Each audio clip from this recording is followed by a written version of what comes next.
잦은 야근, 잦은 회식, 잦은 신권 배당, 잦은 지방 재판, 보전해주지 않는 비용 항목의 다수, 해당하는 항목이 많다면 지금 당신의 회사는 블랙펌입니다. 주제를 조금 바꿔서 버티는 이야기를 좀 해보려고 해요. 첫 직장 꼭 1년은 버텨야 하나요? 라는 질문을 드립니다. 1년 이상 되신 조인영 변호사님 먼저. 저는 1년이 어떻게 지나갔는지 모르겠어요. 사실 공감이 처음 들어왔을 때 제가 공익전업 변호사 하고 싶다 생각했지만 적성에 맞을까라는 고민을 엄청 많이 하고 들어왔는데 공감 분들이 아시면 안 되는데 공감입니다. 날 적성에 맞는 건 되게 뽑았겠지라는 생각으로 그러면 한번 열심히 해보자라는 생각으로 들어갔어요. 그런데 너무 정신없게 1년이 지나갔고 이제 그 사이에 많은 일들이 있었는데 저는 하면서 그런 생각이 든 게 내가 좋아하는 일이고 열정을 갖고 하는 일인지 알려면은 1년은 있어봐야 된다는 생각이 있는 것 같아요. 사실 그 뭐 단체와의 관계라던가 아니면 다른 변호사들과의 관계라던가 되게 여러 일들이 있었는데 처음에 그런 한 사건을 맞닥뜨릴 때마다 내가 좀 맞지 않나? 내가 하기 힘든 사건인가? 이런 고민들을 많이 했는데 1년이 지나고 나서 평가하니까 오히려 더 좀 직면하고 했어도 됐겠다 이런 생각이 들더라고요. 그럼 변호사님은 1년은 버텨야 한다? 네, 한다. 변호사님은? 저는 나가고 싶으시면 나가고 버티고 싶으시면 버티시고 왜냐면 마음이 가는데 아무도 못 잡잖아요. 네. 그래서 나가실 거면 오히려 빨리 나가시고 다른 데서 경험해보고 또 괜찮다고 싶으면 머무시고 나쁘지 않을 것 같습니다. 변호사님 열정파이시네요? 약간 느끼는 아니 근데 약간 응집력 중요시하신 거 하지 않았어요?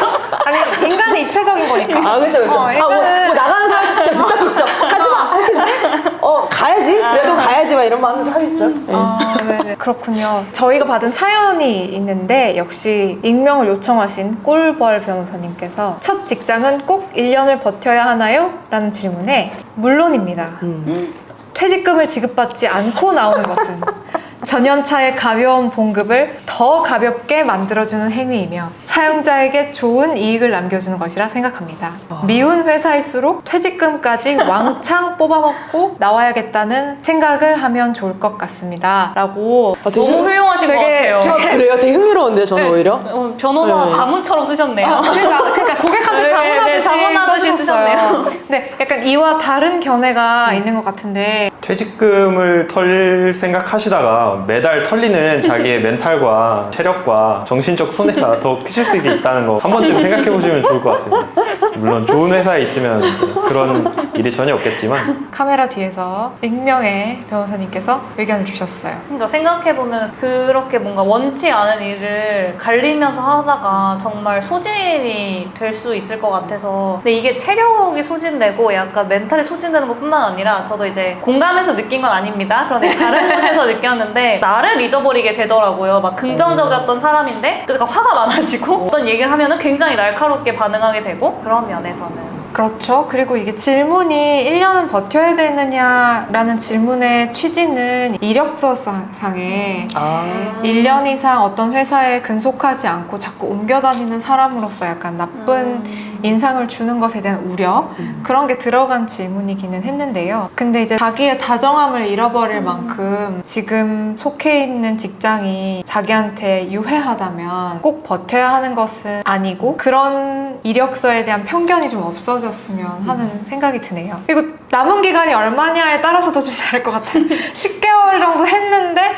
2달만 더 있으면 퇴직금이 나온다 하면은 버텨야 되고 입사한 지 한 달 됐는데 이건 아닌 것 같다 하면은 나머지 11개월을 버틸 건 아닌 것 같아요. 그럼 다음 질문인데요. 살짝 위의 질문과 연결이 돼요. 블랙펌이라고 보통 부르는 그런 직장들의 어떤 시그널이 있는지 가볍게 이야기를 나눠보려고 하는데 근데 두 분은 로펌에서 근무하시지를 않았어서 그렇죠? 얘기해 주시기가 좀 어려울 수도 있을 것 같고 저는 로펌에서 일하고 있어요. 그런데 제가 생각할 때 일터에서 제일 안 좋은 건 저는 지금 회사에서는 제가 여성이라는 걸 별로 따로 인지할 일이 별로 없는 것 같거든요. 그냥 소속 변호사라는 정체성만 가지고 있는데 소수자로서 여성, 나의 젠더를 계속 끊임없이 인지하게 하는 회사가 좀 그런 회사에 대한 두려움, 불안 같은 게 있었던 것 같아요. 지금은 저의 사용자께서 모교에서 젠더법을 강의하시기 때문에 네, 저는 아주 좋은 환경에 있다고 여겨지고요. 이 질문 관련해서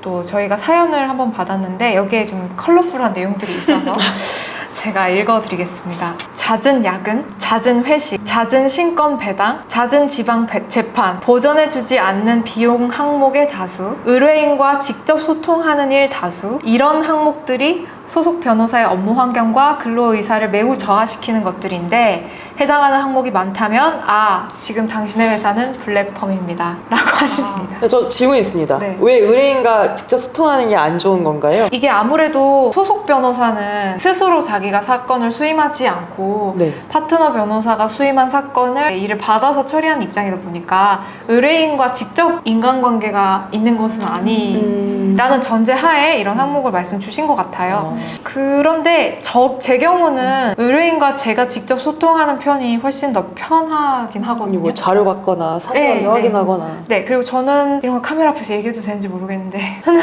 이런 얘기하다 큰일 날 것 같아요. 의뢰인과의 스킨십이 많은 편이 성정과 적성에 잘 맞고 사건 제가 진행하고 처리하는 데에도 도움이 되는 것 같아요. 저는 서면 쓰다 보면 궁금한 게 너무 많아서 서면에 메모 달아놔요. 의뢰인께 확인 필요, 의뢰인과 의사소통 필요 이렇게. 그럼 보시고 저의 사용자이신 파트너 변호사님들이 이런 거는 의뢰인이랑 직접 소통해서 밝히는 게 좋겠다 이렇게 피드백을 주시거든요. 저는 완전 부적절하지 않고 네. 저도 많이 연락하는 사람일수록 그 사건에 대한 집중도 훨씬 높아지는 건 사실인 것 같아요. 네. 네, 그리고 의뢰인이 제일 잘 아시니까 맞죠. 사건이나 사실관계는. 맞죠. 그런데 아마 요 항목은 민원이 많은 그러니까 대학이 어려운 의뢰인인 경우에 말씀을 주신 것 같아요. 주로 그런 경우가 좀 있는 것 같아요. 그 사실관계에 대한 질문이나 이런 것들은 의뢰인이랑 밀접하게 얘기를 하면 좋은데 민원에 대한 사건이 잘못되거나 아니면 사건이 잘못되어 가고 있는 걸 느끼고 있을 때 소위 진상이라고 하죠. 진상 처리를 수임은 자기가 해놓고 뒤처리를 다 소속 변호사한테 업소한테 이제 맡겨버리는 그런 경우가 특히 패소한 다음에 대표 변호사는 연락 안 받고 너가 전화해서 설명해라 뭐 이런 식으로 이제 떠넘기는 것들이 아마 좀 그 감정 노동의 일환이 되다 보니까 그런 것들을 아마 말씀하신 거가 아닐까 생각이 듭니다. 네, 그리고 블랙펌 관련해서 또 다른 익명의 사연이 있어요. 한 분이 2개 보내신 건 아니죠? 아니에요. 아니고 복수의 소스입니다. 이 사연을 제가 잠시 읽어드릴게요. 블랙펌이란 뭘까라고 스스로 생각해 봤을 때 이건 누가 봐도 견디면 안 되는 부분이다 라는 생각이 들면 블랙펌 시그널인 것 같아요. 이게 주관적이지 않나? 사실 자기가 다니는 회사가 마음에 100% 드는 사람은 없겠지만 저의 경우에는 급여에 비해 업무량이 많은 것까진 견딜 수 있었지만 제가 수행하지도 않는 사건에 단순히 출석하기 위한 외근이 너무 잦은 게 시그널이었습니다. 아까 잦은 지방 재판 이런 말씀 있었던 것 같아요. 결론적으로는 여기에서는 더 이상 배울 게 없어 이직해야겠다는 생각이 들자마자 빨리 탈출했던 게 잘한 선택이었던 것 같다. 그렇죠. 우리가 지금까지 우리의 일터에 대해서 좋은 얘기를 많이 나눴지만 사실은 이런 것도 많죠. 그리고 변호사 업무 하다 보면 계속 주의하고 있지 않으면 자기도 모르는 사이에 마음이 아파지는 것 같아요. 왜냐하면은 다른 사람의 불안을 대신 짊어지는 직업이고 또 결과에 대한 책임을 져야 되는 직업이니까 우리가 적성이냐 사람이냐 그런 얘기 했는데 같이 일하는 사람들 중에 그렇게 아픈 사람이 많으면 그러니까 변호사로서 일하다가 마음이 아파진 사람이 많으면 이렇게 무책임하게 자기보다 하위에 있는 고용 변호사에게 뭔가 일을 떠넘긴다거나 지방으로 보내니까 힘든 일을 막 몰아준다거나 하게 되지 않나 하는 생각이 듭니다. 여기까지가 파트 2 취업 및 이직에 관한 부분이었고요. 블랙펌에 계신 여러분 빨리 안전한 직장으로 이직하시기 바랍니다. 근데 저는 최근에 그런 얘기도 들었어요. 변호사 시장이 어려워지면서 그레이펌과 뭐 블랙펌 이렇게 얘기를 하는데 예전에 블랙펌이었던 기준이 지금은 그레이펌의 기준이 됐다. 그러니까 그만큼 조금 더 열악해졌다라는 얘기도 들리더라고요.